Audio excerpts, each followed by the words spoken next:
Kita makan juga lah. Kan ada aja nak. Kok makan terus, mau antara nak ulang dari ini. Siapa yang lagi viral tu?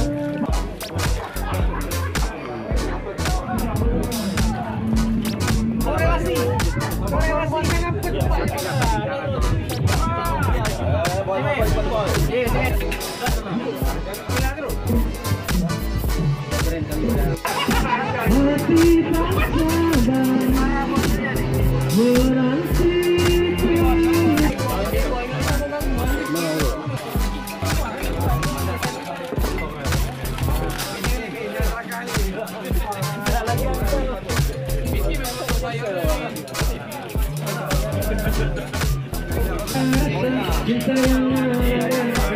Wah gila ini sama Deko ya? Luar biasa.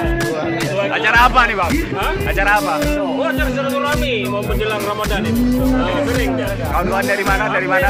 Hampir per tahun. Silakan.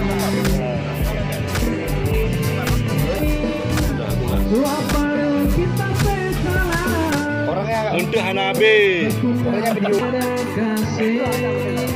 Jangan bersayang sesama ditarik orang lain yang dulu pernah Gimana kuahnya? Luar biasa. Karena berhubung ini acara silaturahmi sebelum Ramadan.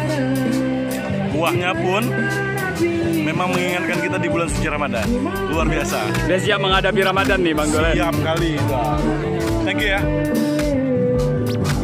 Iya.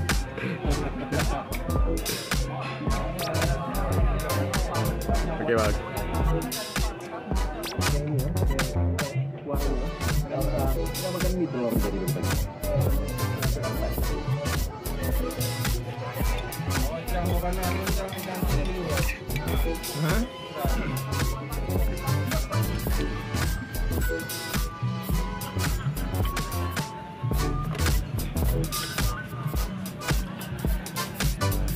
Sinar kok le dia nih.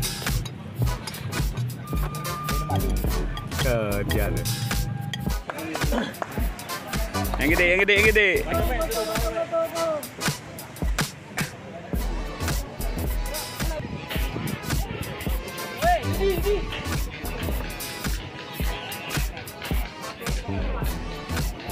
Lano dulu.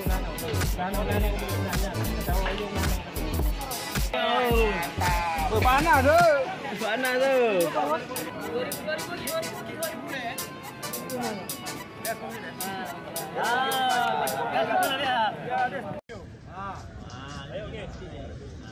Assalamualaikum warahmatullahi wabarakatuh.